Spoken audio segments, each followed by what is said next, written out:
Hello, everybody, and welcome to. Oh, my phone happens to ring right at the wrong time.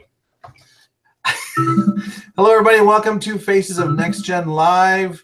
My name is Eric Wells with Legacy Left Right, and I am the education coordinator for NextGen, the NextGen Genealogy.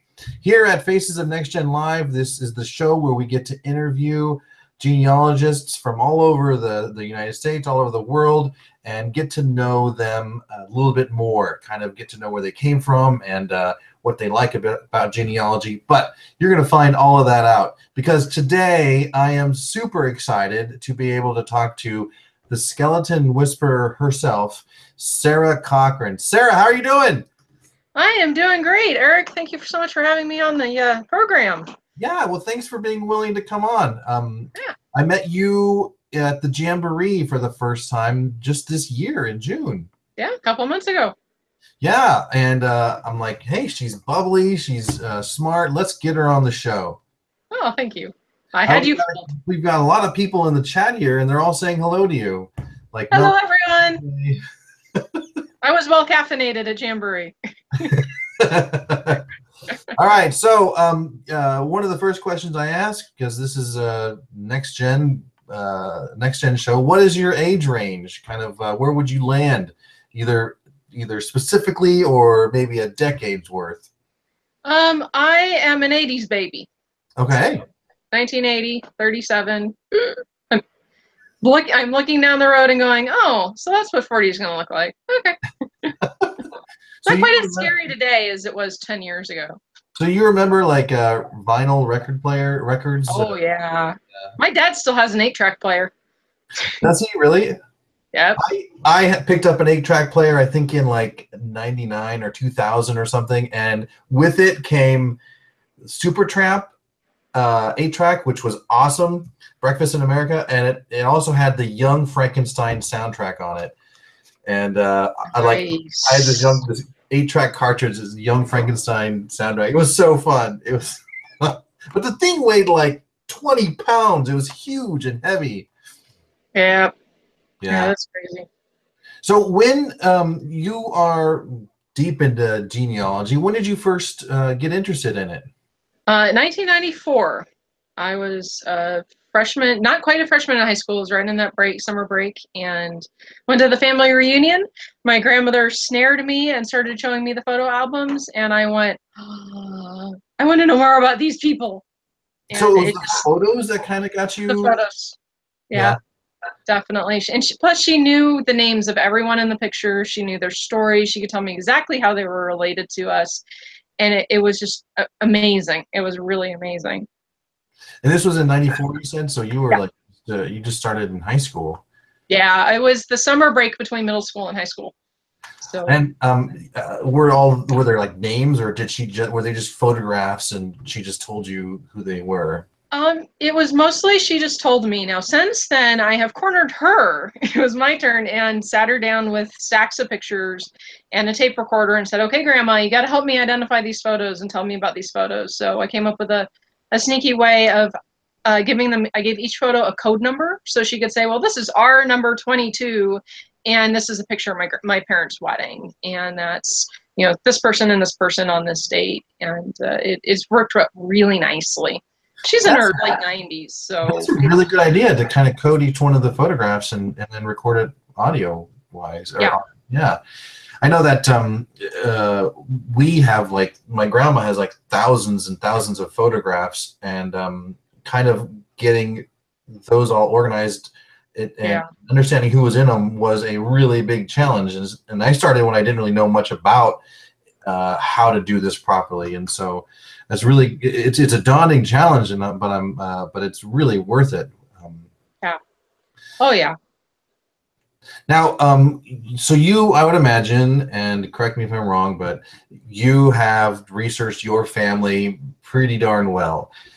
And is there an ancestor that you would really want to meet out of all of them? Oh, that is such a hard question, because depending on what line I'm working on, that's the person I want to meet. But there is, I need to find a way to talk to James Jackson and dig into his brain about his parents, because I think he was dropped off by aliens. But the one that I picked is, I've got a picture. I'll pop her up there. Oh, cool. And her name is Dora Holland, and she is my second great grand aunt. Yeah, she's way back there. And Yeah. the reason I'm just absolutely fascinated by her is she never married. And she was born in around the 1870s or so. She never married. She owned land. Oh, wow. She homesteaded her own land. She was a teacher. In the early 1900s, she sold the farm. I've actually got newspapers of who bought the farm and how much she sold it for. And she took her cash and she came to California on her own in the 1910s, when women did not do that. You didn't go unescorted. You didn't go half the country away. She was in South Dakota. And she stayed here. She became a nurse. She became independent. She died in San Diego. And she when she left South Dakota, she kind of went to the wind. Nobody knew quite what had happened to her. And a few years ago, I was actually able to locate a woman that I thought was her in the California Death Index in San Diego. I had my husband pick up the death record on his way home, and sure enough, it was her. And I've actually now been able to visit her gravesite. And 80 years later, literally 80 years after she died, I was able to go to my grandmother and say, your Aunt Dora Holland, grand aunt Dora Holland, is buried in San Diego, and here's a picture of her tombstone. And she's in a Catholic cemetery, which made my grandmother very happy that she had kept the faith all those years and just filled in that little piece of family tree. So, that's fun. Is that where you're in the San Diego area? I live north of San Diego. Okay. But yeah, that general Southern California region. I have some family from San Diego, and they show up in the newspaper quite a bit. Have you searched for her in the San Diego Tribune archives at all? A little bit. Most of those aren't online yet, so I have to make a trip down to San Diego Library, which is fine because I have family down there, and I crash on their couch. I found a lot in Genealogy Bank. That's right. They're starting. What's that? They are starting to put San Diego on Genealogy Bank. Thank you. Yeah. I don't have an active subscription, so I have to check that back out. Maybe if you're nice, I might be able to work something out, because how that goes. We could work a trade. If there's something physical here in California, we could. Yeah. Physical records. Yeah, it might be something picked up in San Diego too. Come to think of it.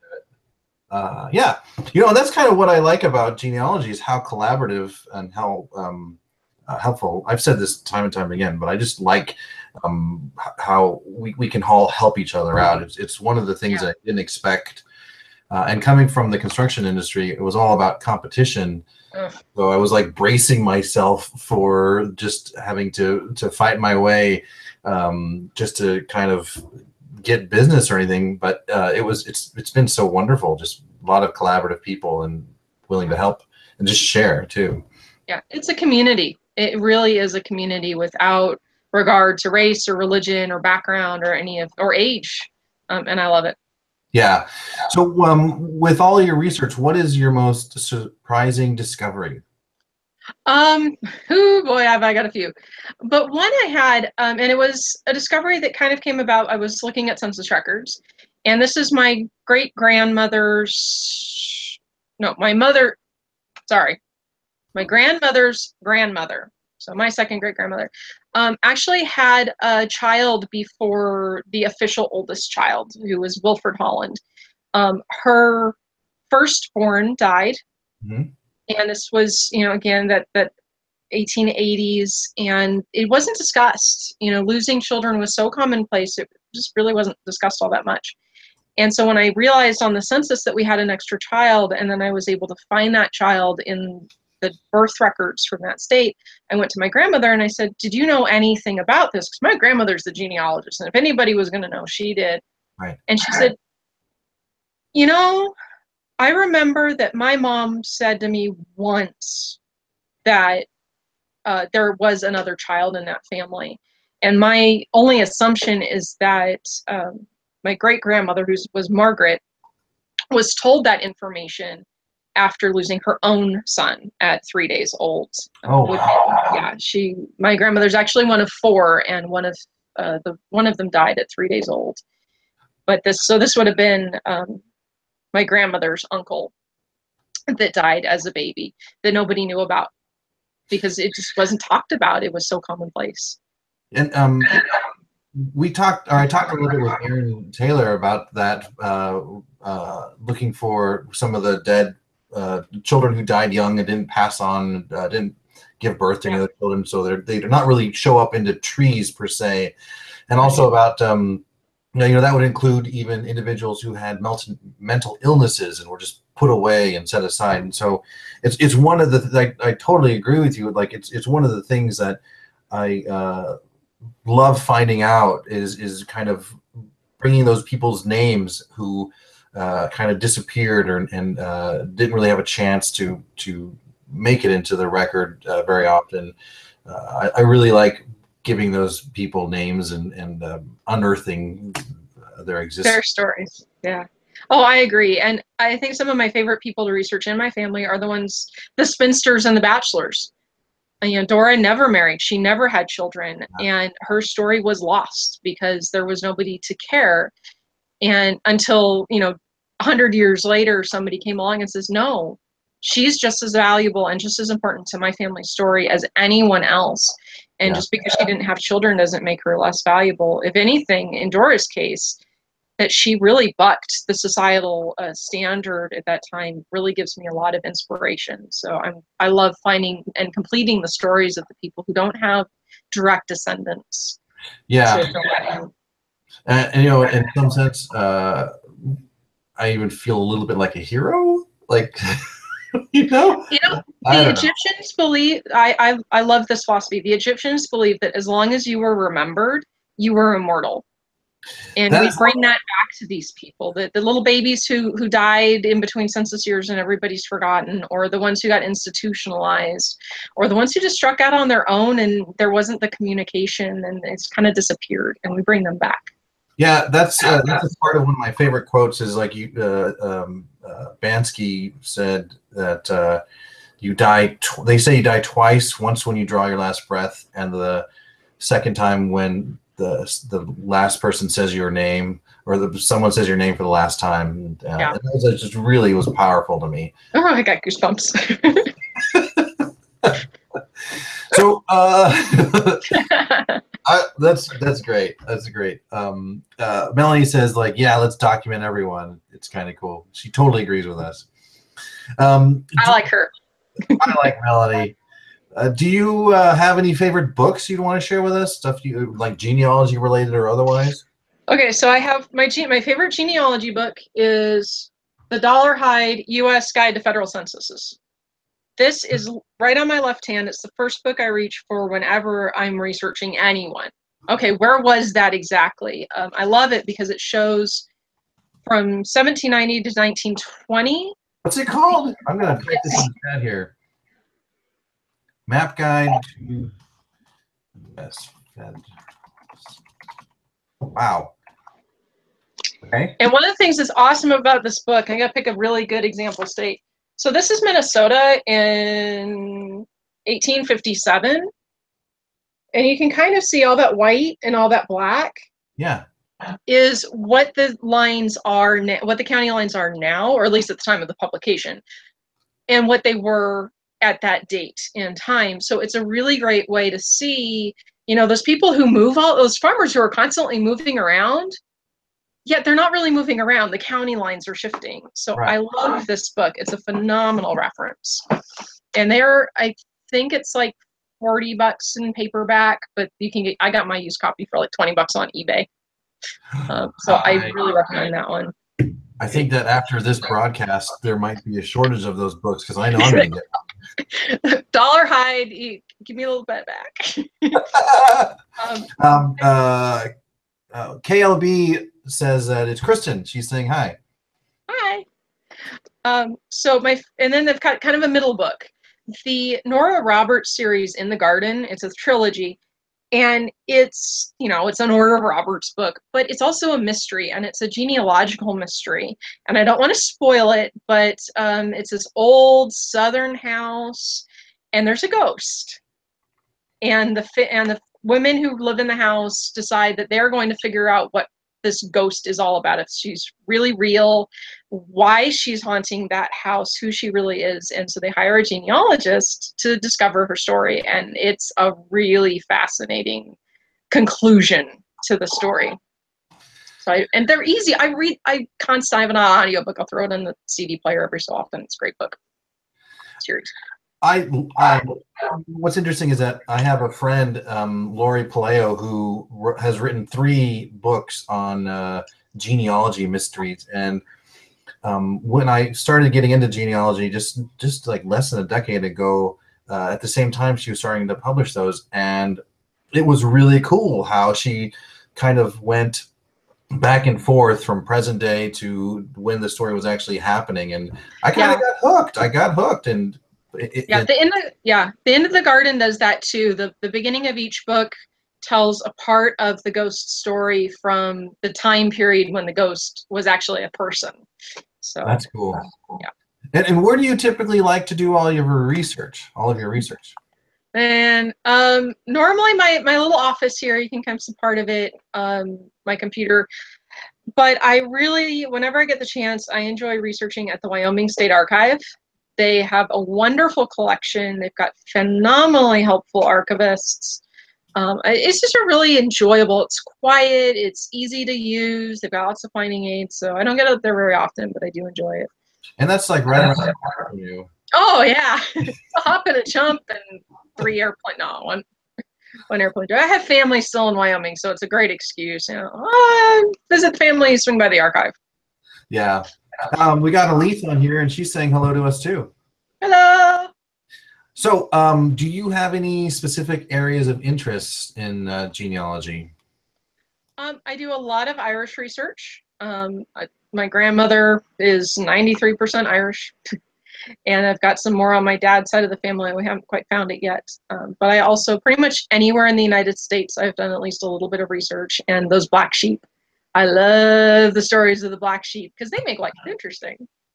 And I found definitely that sometimes if you understand the story of the black sheep of the family, you can understand the actions of the people around them. Mm-hmm. I have a couple that, you know, Catholic, and they got divorced at a time, on top of that, at a time when divorce wasn't standard. Yeah.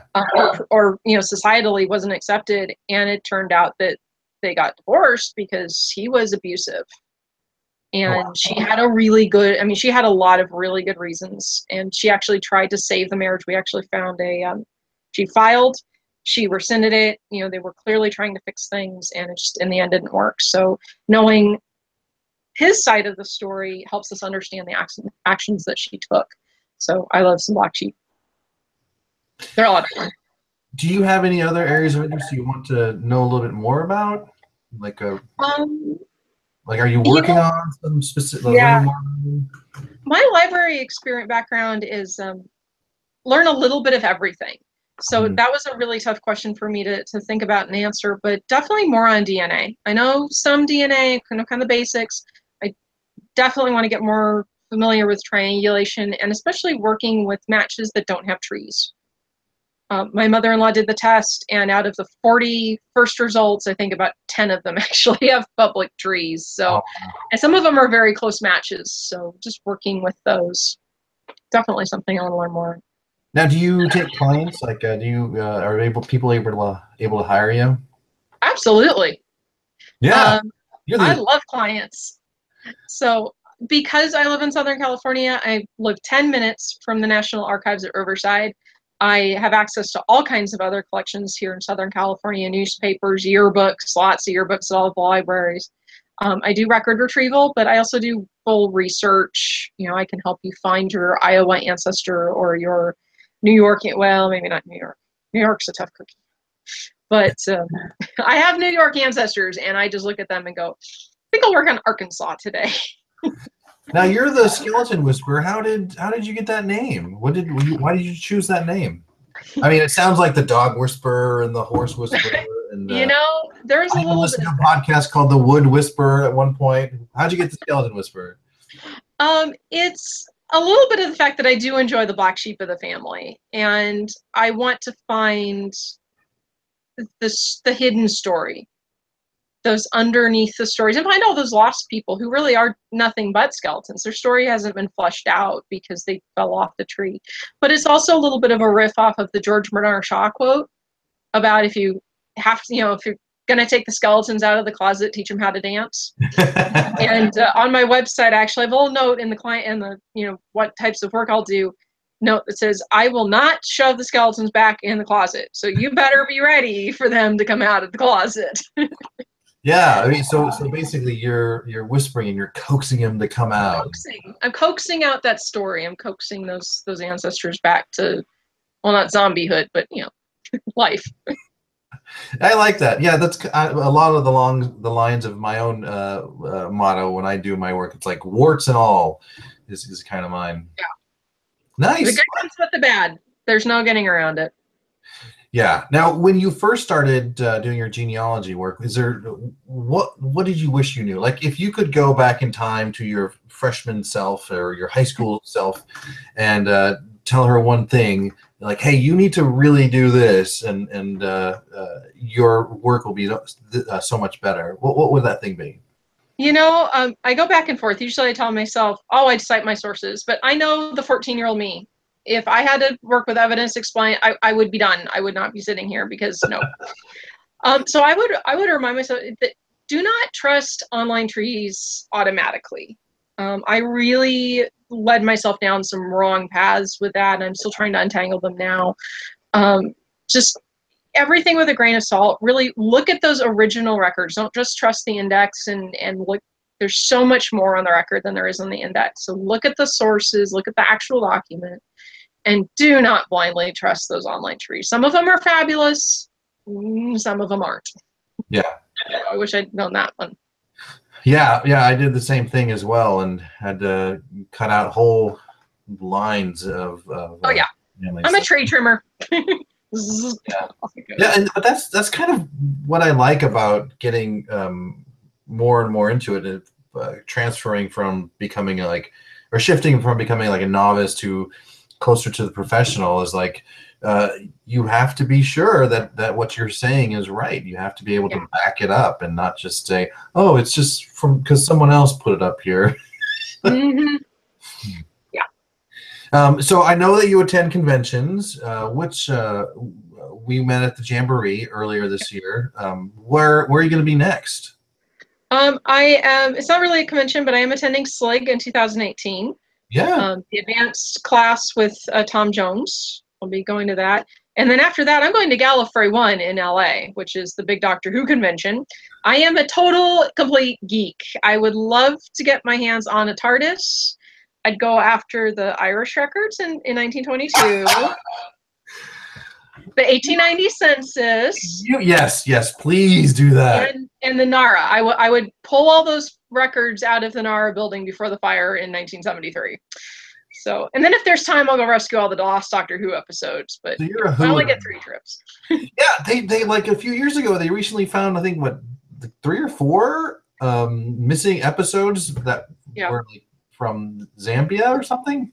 I've actually met some of the guys who are on the restoration and the restoration team and the team that is actually trying to track these down, and they were going through the steps, and I'm like, you're doing the genealogy of Doctor Who. This is fantastic.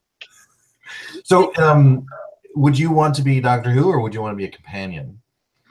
I would love to be a Time Lord. Okay. But I don't think I'd want to be the Doctor. Would you wear a scarf? Scarves are cool. Yeah. So are bow ties and fezzes. And so who's your favorite companion then? We're going to way off topic, but that's okay. I like it. I'm so glad you didn't ask me my favorite Doctor was.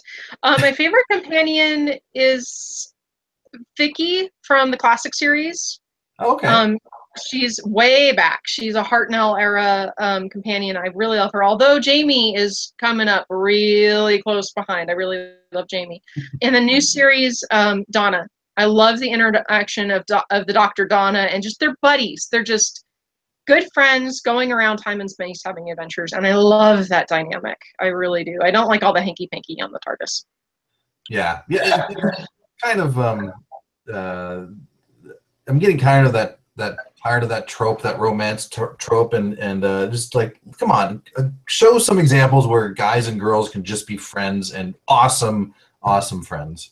Exactly. And I do like, and I know that they kind of tossed in the Bill prefers women anyway with this latest companion, but I really do like Bill and Capaldi together. Just that, again, just buddies roaming around time and space and solving mysteries. And I just loved it. I really liked Bill.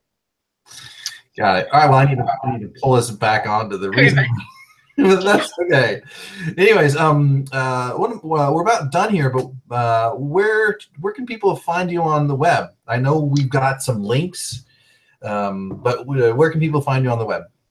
I have a website, theskeletonwhisperer.com. I'm also on Facebook, Instagram, Twitter, and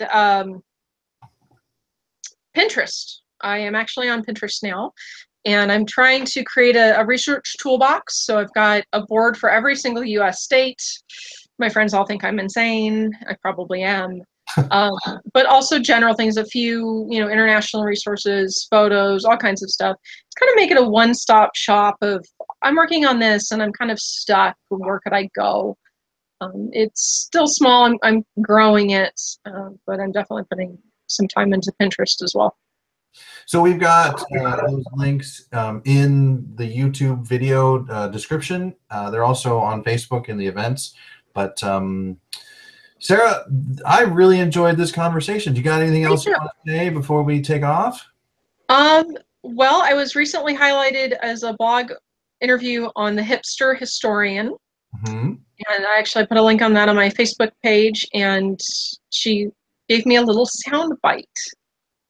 Which is, we need to be inquisitive and seek out the entire story of our ancestors. It's warts and all. The good comes with the bad. And if we don't understand those negative influences and all of those things that make our ancestors maybe do things that we don't think they should do, get divorced, if it helps if we understand try to find the rest of the story. And it can give us a lot of healing and compassion as well. Yeah, our ancestors are a lot more than just those three dates. Everyone, the three basic dates. They're a lot more than that. There's so much more.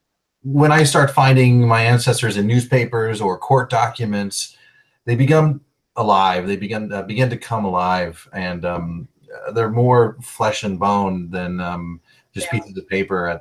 Once you really get to see the things that they've done and said. Yeah. And you can see their sense of humor. My great-grandfather I want to say right around the early 1900s, was thrown on, this was back in the farm days, and the big mowers, the big, horse and buggy type mowers with the huge metal blades, no special protection, and one of his horses spooked, and he got thrown off of the seat that he was on riding this mower, and his ankle got cut by one of the blades, by one of the mower blades. And I found this little blurb in the newspaper, and I took it to my grandmother, who was his daughter, and I said, "Grandma, did your dad ever tell you anything about this? This is kind of neat." Well, interesting. And she says, "Yes, she did. He did." And it's pretty much exactly as the newspaper clipping has it there. Except that he always said that's why he could never waltz properly, was that he'd cut his ankle. And he could never waltz properly after that. So the little bit of flavor of humor of my great-grandfather came out when I found that and asked somebody about it. That was fun. That's pretty funny. I think it's just trying to get out of dancing myself. Yeah. Just don't get thrown off into a mower or something like that. You can just make an excuse. Sarah, this was a ton of fun. I really appreciate your time, and thanks for coming on the show and letting us get to know a little bit about you. Really, really appreciate it. I am thrilled to be here and have the opportunity to be on the show and be part of the Faces of NextGen Genealogy. I'll shoot you the link, and you can pass it around your stuff, and I'll do the same. Pass this interview all around. Great. All right, guys. Well, this is going to wrap up this episode. Thank you so much for sticking around and joining us this evening. Had a lot of fun. Our next interview is going to, I've got it scheduled, and I'm actually kind of excited about this too. About 2.5 weeks, I'll get an event together for it. And I'm not going to tell you who it is yet, because that's typically what I do, is not tell you. You just got to search the interwebs to find out who it is. We got Elise saying, wonderful job, Sarah. Thank you. All right, guys, we're going to sign off, and thank you again so much for watching. Talk to you next time. Bye-bye.